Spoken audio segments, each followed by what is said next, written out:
बिस्मिल्लाहिर्रहमानिर्रहीम। अस्सलाम वालेकुम व्यूअर्स, की हाल है? उम्मीद है सारे ठीक होंगे। अल्लाह ताला सारिਆਂ ਨੂੰ अपने घरों खुश रखे, आबाद रखे, आमीन सुमा आमीन जी। तो व्यूअर्स अज आप बनाई है मसाला अरवी, जी बहुत ही मज़े की बन के तैयार हुई है।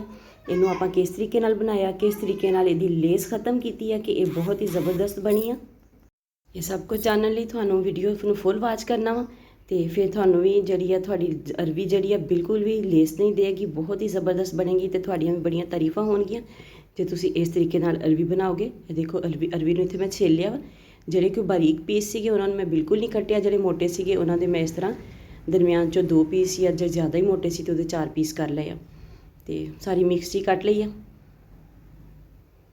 ਤੇ ਹੁਣ ਇਹਨੂੰ ਆਪਾਂ ਇਹਦੀ ਲੇਸ ਖਤਮ ਕਰਨ ਲਈ ਥੋੜਾ ਜਿਹਾ ਇਹਦੇ ਵਿੱਚ ਪਾਣੀ ਪਾਵਾਂਗੇ, ਤਕਰੀਬਨ 4-5 ਚਮਚ ਪਾਣੀ ਦੇ ਪਾ ਕੇ ਇਹਨੂੰ ਅੱਛੇ ਤਰੀਕੇ ਦੇ ਨਾਲ ਆਪਾਂ ਇਹਨੂੰ ਮਿਕਸ ਕਰ ਲਾਂਗੇ। ਤੁਹਾਨੂੰ ਵੀਡੀਓ ਚੰਗੀ ਲੱਗੇ ਤੇ ਇਹਨੂੰ ਲਾਈਕ ਤੇ ਸ਼ੇਅਰ ਜ਼ਰੂਰ ਕਰਿਆ ਜੇ। ਚੈਨਲ ਤੇ ਨਵੇਂ ਆ ਤਾਂ ਚੈਨਲ ਨੂੰ ਸਬਸਕ੍ਰਾਈਬ ਕਰਕੇ ਜਾਇਆ ਜੇ, ਨਾਲ ਬੈਲ ਆਈਕਨ ਨੂੰ ਜ਼ਰੂਰ ਪ੍ਰੈਸ ਕਰਿਆ ਜੇ ਤਾਂ ਕਿ ਆਉਣ ਵਾਲੀ ਵੀਡੀਓਜ਼ ਦਾ ਨੋਟੀਫਿਕੇਸ਼ਨ ਤੁਹਾਡੇ ਤੱਕ ਆਸਾਨੀ ਨਾਲ ਪਹੁੰਚ ਸਕੇ। ਵੀਡੀਓ ਨੂੰ ਸ਼ੇਅਰ ਜ਼ਰੂਰ ਕਰਿਆ ਜੇ ਤਾਂ ਕਿ ਥੋੜਾ ਜਿਹਾ ਟਾਰਗੇਟ ਰਹਿ ਗਿਆ ਵਾ ਮੋਨੇਟਾਈਜੇਸ਼ਨ ਵਾਸਤੇ, ਉਹ ਵੀ ਅੱਲਾ ਦੇ ਫਜ਼ਲੋ ਕਰਮ ਦੇ ਨਾਲ ਪੂਰਾ ਹੋ ਜਾਵੇ। ਤੇ ਹੁਣ ਇਹਦੇ ਵਿੱਚ ਆਪਾਂ ਤਕਰੀਬਨ ਅੱਧਾ ਕੱਪ ਜਿਹੜਾ आटे का शामिल करांगे। आम गेहूं का आटा वा जिहड़ा अपने कोल घर दे विच हुंदा वा, ते उसे ही आटे दे नाल आपां इहनूं अच्छे तरीके दे नाल साफ़ करना वा। पहले अच्छे तरीके दे नाल इहनूं आपां मिक्स करना। इत्थों तुसीं जरा भी स्किप नहीं करना, वीडियो नूं फुल प्रोसैस देखना वा, नहीं तो तुहाडी अरवी दे विच लेस रह जाएगी, फिर तुसीं कहोगे वीडियो अच्छे तरीके नाल दस्सिया नहीं। देखो आटे नूं बहुत अच्छे तरीके दे नाल तुसीं इहदे नाल मसलना वा, ते उस तो बाद इस तरह एक एक पीस नूं पकड़ के इस तरह आटा मसल के तुसीं इहनूं साफ़ करना वा। तो इसी तरह तुसीं इहनूं देखो एक एक पीस नूं साफ़ करन तो बाद अलहदा रखी जाओ किसी बर्तन दे विच।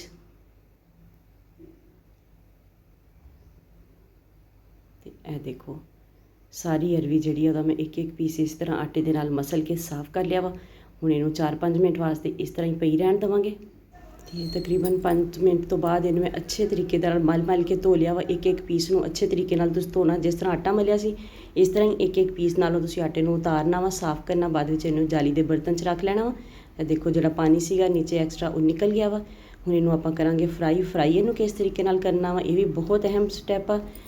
तो चलो देखते हैं आपां इहनूं फ्राई किस तरह करते हैं। घी आपां शामिल कर लिया कढ़ाई दे विच, तो उहदे विच अरवी जिहड़ी आ उपर ड्रॉप कर दांगे। तुसीं चाहो तो थोड़ी थोड़ी करके भी फ्राई कर सकते हो, लेकिन मैं 1.5 किलो अरवी सी मैं सारी एक ही दफ़ा ये शामिल करती। बिस्मिल्लाहिर्रहमानिर्रहीम। तो इनू आप अच्छे तरीके दे नाल हुण इनू फ्राई करना वा। जे थोड़ी फ्राई करोगे तो ये कच्ची भी रह जाएगी अंदरों, तो इसकी लेस भी जी है ना वो थोड़ी बहुत विच रह जाएगी। तो यह देखो हजे मैं इनू फ्राई कर रही हाँ, तो यह देखो माशाल्लाह ज़बरदस्त जी फ्राई हो गई है। थोड़ा थोड़ा इसका कलर जो वो उपरों गोल्डन हो गया, तो इनू आप कढ़ लाँगे, सारी अरवी कढ़ लाँगे। अरवी आप सारी कढ़ ली है। हुण आप बनावांगे मसाला। ये मेरे को 4 मीडियम साइज़ के प्याज से जिन्होंने मैं बिल्कुल बारीक चॉप कर लिया वा। तो इन्हों जरा वा बारीक चॉप करना जरूरी है। जो तुसीं मोटा प्याज कट्टोगे तो तुहाडा जिहड़ा वा ग्रेवी आ वो अच्छी नहीं बनेगी। प्याज विच अलहदा तो नज़र आता रहेगा, या जो तुसीं उहनूं घोलोगे भी तो ज़्यादा देर लाएगा गलन लगा। इसलिए तुसीं उहनूं पहले मेहनत करके बारीक चॉप कर लो। चॉपर हैगा वा तो नहीं चॉपर हैगा तो तुसीं उस तरह जिस तरह अपनियां अम्मियां दादियां दात दे नाल कट्टदियां हुंदियां सी ना डब्बी वाला प्याज, उस तरह तुसीं उहनूं कट लो। तो देखो प्याज का कच्चापन खत्म हो गया वा। ये जो ट्रांसलूसेंट हो जाए तो ये आपां अदरक ते लहसुन जिहड़ा वा कुटिया होया शामिल करांगे। कोशिश करिया करो फ्रैश मसाले शामिल करिया करो, जिहड़े फ्रैश कुट के पहले तो बना के जिहड़े पेस्ट वगैरह रखी। तो चलो कोई ईद त्यौहार होवे उदों बंदा ज़्यादा बिजी हुंदा वा, उन्हां दिनां च कर लवे, नहीं तो अदरवाइज़ जिहड़ा वा तुसीं फ्रैश जिहड़े कुट के इन्हां नूं ना शामिल करिया करो। तो यह देखो अदरक लहसुन का कच्चापन खत्म हो गया। हुण इहदे विच आपां टमाटर शामिल करांगे। टमाटर तुसीं अपनी मर्जी के हिसाब नाल, मैं इत्थे 3 टमाटर शामिल कीते, तुसीं 4 भी पा सकते हो, 2 भी पा सकते हो, ये तुहाडी मर्जी है। तो इहनूं अच्छे तरीके दे नाल आपां पानी खुश करांगे इन्हां दा टमाटरां दा।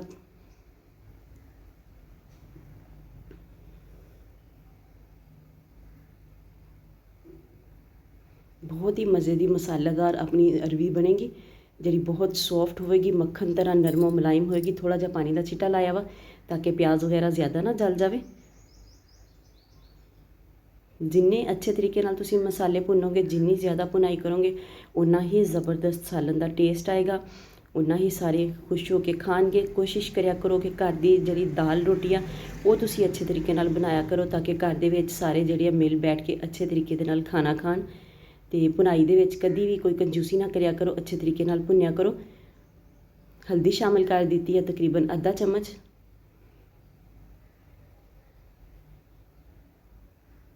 ਇੱਕ ਚਮਚ ਸੁਰਖ ਮਿਰਚ ਦਾ ਸ਼ਾਮਿਲ ਕਰ ਦਿੱਤਾ ਵਾ।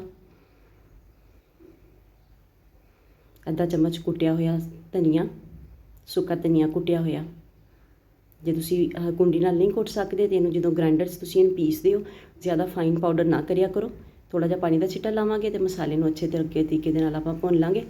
ਤੇ ਗੱਲ ਕਰਦੇ ਪਏ ਸੀ ਧਨੀਆ ਤੇ ਜਿਹੜਾ ਵਾ ਇਹਨੂੰ ਜ਼ਿਆਦਾ ਨਾ ਅੱਛੇ ਤਰੀਕੇ ਦੇ ਨਾਲ ਪਾਊਡਰ ਨਾ ਇਹਦਾ ਬਣਾਇਆ ਕਰੋ। ਬਸ ਜੇ ਗ੍ਰਾਈਂਡਰ 'ਚ ਵੀ ਕਰਨਾ ਹੈ ਥੋੜ੍ਹਾ 4-5 ਦਿਨ ਦਾ ਕਰਕੇ ਰੱਖ ਲਓ ਤੇ ਉਹਨੂੰ ਦਰਦਰਾ ਜਿਹਾ ਬਸ ਪੀਸ ਲਿਆ ਕਰੋ। ਨਮਕ ਦਾ 1 ਚਮਚ ਸ਼ਾਮਿਲ ਕਰ ਦਿੱਤਾ ਵਾ ਤੇ ਇਹਦੀ ਦੁਬਾਰਾ ਤੋਂ ਅੱਛੇ ਤਰੀਕੇ ਨਾਲ ਭੁਨਾਈ ਕਰਾਂਗੇ। ਦੇਖੋ ਜ਼ਬਰਦਸਤ ਜੀ ਭੁਨਾਈ ਆਪਣੀ ਹੋ ਗਈ ਆ। ਦੇਖੋ ਮਸਾਲਾ ਬਿਲਕੁਲ ਅੱਛੇ ਤਰੀਕੇ ਨਾਲ ਘੁਲ ਮਿਲ ਗਿਆ ਵਾ, ਨਾ ਕੋਈ ਟਮਾਟਰ ਨਜ਼ਰ ਆ ਰਿਹਾ ਇਹਦੇ ਵਿੱਚ, ਨਾ ਕੋਈ ਪਿਆਜ਼ ਨਜ਼ਰ ਆ ਰਿਹਾ ਵਾ। ਇਹੀ ਹੋਣਾ ਚਾਹੀਦਾ ਵਾ। ਤੇ ਹੁਣ ਇਹਦੇ ਵਿੱਚ ਜਿਹੜੀ ਆਪਾਂ ਅਰਬੀ ਫਰਾਈ ਕਰਕੇ ਰੱਖੀ ਸੀ, ਬਿਸਮਿਲ੍ਲਾਹਿਰਰਹਿਮਾਨਿਰਰਹੀਮ, ਅਰਬੀ ਸ਼ਾਮਿਲ ਕਰ ਦਾਂਗੇ। ਹੁਣ ਇਹਦੀ ਕਰਾਂਗੇ ਭੁਨਾਈ ਦੁਬਾਰਾ, ਥੋੜ੍ਹਾ ਪਾਣੀ ਦਾ ਛਿੱਟਾ ਲਾ ਕੇ ਅੱਛੇ ਤਰੀਕੇ ਦੇ ਨਾਲ ਇਹਦੀ ਤੁਸੀਂ ਭੁਨਾਈ ਕਰਨੀ ਆ। ਪਾਣੀ ਦਾ ਛਿੱਟੇ ਦਾ ਮਤਲਬ ਹੁੰਦਾ 3-4 ਚਮਚ, ਇਹ ਨਹੀਂ ਕਿ ਤੁਸੀਂ ਇੱਕ ਗਲਾਸ ਪਾਣੀ ਦਾ ਲਾ ਕੇ ਤੇ ਫਿਰ ਭੁਨਾਈ ਕਰੋਗੇ, ਉਹ ਅੱਛੇ ਤਰੀਕੇ ਨਾਲ ਭੁਨਾਈ ਨਹੀਂ ਹੁੰਦੀ। ਇਹ ਦੇਖੋ ਮਾਸ਼ਾਅੱਲਾ ਜ਼ਬਰਦਸਤ ਜੀ ਭੁਨਾਈ ਹੋ ਗਈ ਆ। ਤੇ ਹੁਣ ਇਹਦੇ ਵਿੱਚ ਆਪਾਂ ਤਕਰੀਬਨ 1 ਗਲਾਸ ਪਾਣੀ ਦਾ ਸ਼ਾਮਿਲ ਕਰ ਦਿਆਂਗੇ। ਮੇਰਾ ਗਲਾਸ ਛੋਟਾ ਵਾ, ਤਕਰੀਬਨ 1 ਪਾਉ ਤੋਂ ਵੀ ਕਮ ਉਹਦੇ ਵਿੱਚ ਪਾਣੀ ਪੈਂਦਾ ਵਾ ਤੇ ਤੁਸੀਂ ਆਪਣੀ ਮਰਜ਼ੀ ਦੇ ਨਾਲ ਬਸ ਇੰਨਾ ਕੀ ਪਾਣੀ ਠੀਕ ਆ। ਜ਼ਿਆਦਾ ਪਾਓਗੇ ਤੇ ਅਰਬੀ ਤੁਹਾਡੀ ਫਿਰ ਨਾ ਉਹ ਜ਼ਿਆਦਾ ਨਰਮ ਹੋ ਜਾਏਗੀ ਤੇ ਉਹ ਵੀ ਜਿਹੜਾ ਨਾ ਇਹਦਾ ਅਰਬੀ ਦਾ ਜਿਹੜਾ ਟੈਕਸਚਰ ਆ ਉਹ ਵੀ ਖ਼ਰਾਬ ਹੋ ਜਾਏਗਾ। ਤੇ ਆਪਾਂ ਪਾਣੀ ਲਾ ਦਿੱਤਾ ਵਾ ਤੇ ਤਕਰੀਬਨ ਤੁਸੀਂ ਜੇ ਕੱਪ ਨਾਲ ਇਹਨੂੰ ਮੇਜਰਮੈਂਟ ਕਰੋ ਤੇ ਜਿਹੜਾ ਚਾਹ ਪੀਣ ਵਾਲਾ ਕੱਪ ਹੁੰਦਾ ਨਾ, ਆਮ ਰੈਗੂਲਰ ਕੱਪ, ਉਹ 2 ਕੱਪ ਤੁਸੀਂ ਇਹਨੂੰ ਪਾਣੀ ਦੇ ਲਾ ਦੇਣੇ ਆ ਤੇ ਫਿਰ ਅੱਛੇ ਤਰੀਕੇ ਨਾਲ ਇਹਦੀ ਭੁਨਾਈ ਕਰਨੀ ਆ। ਤੇ ਦੇਖੋ ਮਾਸ਼ਾਅੱਲਾ ਪਾਣੀ ਨੂੰ ਅੱਛੇ ਤਰੀਕੇ ਨਾਲ ਪੱਕਣ ਦਿੱਤਾ ਸੀ ਲਿਡ ਲਾ ਕੇ ਥੋੜ੍ਹੀ ਦੇਰ, 3-4 ਮਿੰਟ ਲਈ। ਪਾਣੀ ਵੀ ਥੋੜ੍ਹਾ ਜਿਹੜਾ ਵਾ ਡਰਾਈ ਹੋ ਗਿਆ ਵਾ। ਹੁਣ ਇਹਦੇ ਵਿੱਚ ਸਬਜ਼ ਮਿਰਚਾਂ ਕੱਟ ਕੇ ਸ਼ਾਮਿਲ ਕਰ ਦਿੱਤੀਆਂ ਵਾ। ਮੈਂ ਜੂਲੀਅਨ ਕੱਟ ਕੱਟੀਆਂ ਵਾ, ਤੁਸੀਂ ਛੋਟੀਆਂ ਗੋਲ ਜਿਸ ਤਰ੍ਹਾਂ ਵੀ ਤੁਹਾਡੀ ਮਰਜ਼ੀ ਹੋਵੇ ਤੁਸੀਂ ਮਿਰਚਾਂ ਕੱਟ ਕੇ ਸ਼ਾਮਿਲ ਕਰ ਲਓ। ਵੈਸੇ ਸਾਬਤ ਵੀ ਸ਼ਾਮਿਲ ਕਰ ਸਕਦੇ ਹੋ, ਲੇਕਿਨ ਕੱਟ ਲਗਾ ਕੇ ਤੁਸੀਂ ਇੱਕ ਦਫਾ ਚੈੱਕ ਜ਼ਰੂਰ ਕਰ ਲੈਣਾ ਕਿ ਵਿੱਚ ਕੋਈ ਕੀੜਾ ਸੁੰਡੀ ਤੇ ਨਹੀਂ। ਤੇ ਇਹ ਹੁਣ ਆਪਾਂ ਇਹਦੇ ਉੱਪਰ ਗਰਮ ਮਸਾਲਾ ਪੀਸਿਆ ਹੋਇਆ ਸ਼ਾਮਿਲ ਕਰ ਦਾਂਗੇ। ਥੋੜ੍ਹੀ ਦੇਰ ਲਈ ਲਾਵਾਂਗੇ ਦਮ, 3 ਤੋਂ 4 ਮਿੰਟ ਲਈ, ਤੇ ਫਿਰ ਜ਼ਬਰਦਸਤ ਜੀ ਸੌਫਟ ਮੱਖਣ ਮਲਾਈ ਤਰ੍ਹਾਂ ਦੀ ਸੌਫਟ ਆਪਣੀ ਅਰਬੀ ਜਿਹੜੀ ਹੈ ਦੇਖੋ ਮਾਸ਼ਾਅੱਲਾ ਜ਼ਬਰਦਸਤ ਜੀ ਤਿਆਰ ਹੋ ਗਈ ਹੈ। ਤੇ ਆਪਾਂ ਇਹਨੂੰ ਕਰ ਲਿਆ ਡਿਸ਼ ਆਊਟ। ਦੇਖੋ ਮਾਸ਼ਾਅੱਲਾ ਬਹੁਤ ਹੀ ਜ਼ਬਰਦਸਤ। ਕੁਛ ਬੀਬੀਆਂ ਭੈਣਾਂ ਕੀ ਕਰਦੀਆਂ, ਕਹਿੰਦੀਆਂ ਕਿ ਗੈਸ ਬਹੁਤ ਮਹਿੰਗੀ ਆ ਤੇ ਸਬਜ਼ੀ ਜਦੋਂ ਵੀ ਪਕਾਉਂਦੀਆਂ ਵਾ ਜਾਂ ਜਿਹੜੀ ਵੀ ਚੀਜ਼ ਉਹਦੀ ਭੁਨਾਈ 'ਤੇ ਫੋਕਸ ਨਹੀਂ ਕਰਦੀਆਂ, ਚੀਜ਼ ਨੂੰ ਭੁੰਨਦੀਆਂ ਨਹੀਂ ਅੱਛੇ ਤਰੀਕੇ ਦੇ ਨਾਲ, ਜਿਹਦੀ ਵਜ੍ਹਾ ਤੋਂ ਉਹਨਾਂ ਦਾ ਖਾਣਾ ਬਿਲਕੁਲ ਵੀ ਮਜ਼ੇਦਾਰ ਨਹੀਂ ਬਣਦਾ। ਗੈਸ ਮਹਿੰਗੀ ਹੈ, ਗੈਸ ਬਚਾ ਲਓ, ਲੇਕਿਨ ਜਿਹੜਾ ਆਪਾਂ ਸਬਜ਼ੀ 'ਤੇ ਗੋਸ਼ਤ 'ਤੇ ਜਾਂ ਜਿਹੜੀਆਂ ਚੀਜ਼ਾਂ ਵਿੱਚ ਪਾਈਆਂ ਘੀ ਵਗੈਰਾ ਹਰ ਚੀਜ਼ ਮਹਿੰਗੀ ਆ, ਉਹ ਆਪਾਂ ਹਰ ਚੀਜ਼ ਨੂੰ ਖ਼ਰਾਬ ਕਰਕੇ ਸਿਰਫ ਇੱਕ ਭੁਨਾਈ ਅੱਛੇ ਤਰੀਕੇ ਨਾਲ ਨਹੀਂ ਕਰਦੇ ਤੇ ਹਰ ਚੀਜ਼ ਨੂੰ ਖ਼ਰਾਬ ਕਰਕੇ ਤੇ ਘਰਦਿਆਂ ਦੇ ਅੱਗੇ ਰੱਖ ਦਿੰਦੇ ਆ। ਉਹਨਾਂ ਨੂੰ ਕਿਸੇ ਨੂੰ ਫਿਰ ਪਸੰਦ ਆਉਂਦੀ ਹੈ ਤੇ ਕਿਸੇ ਨੂੰ ਨਹੀਂ ਪਸੰਦ ਆਉਂਦੀ। ਦੇਖੋ ਮਾਸ਼ਾਅੱਲਾ ਕਿੰਨੀ ਸੌਫਟ ਮੱਖਣ ਮਲਾਈ ਤਰ੍ਹਾਂ ਆਪਣੀ ਅਰਬੀ ਬਣੀ ਆ। ਵੀਡੀਓ ਅੱਛੀ ਲੱਗੇ ਤੇ ਜ਼ਰੂਰ ਲਾਈਕ ਕਰਿਆ ਜੇ, ਸ਼ੇਅਰ ਕਰਿਆ ਜੇ। ਚੈਨਲ ਤੇ ਨਵੇਂ ਆਏ ਚੈਨਲ ਨੂੰ ਸਬਸਕ੍ਰਾਈਬ ਕਰਕੇ ਜਾਇਆ ਜੇ। ਮਿਲਦੇ ਹਾਂ ਕਿਸੇ ਨੈਕਸਟ ਵੀਡੀਓ 'ਚ, ਉਦੋਂ ਤੱਕ ਲਈ ਅੱਲਾ ਹਾਫਿਜ਼।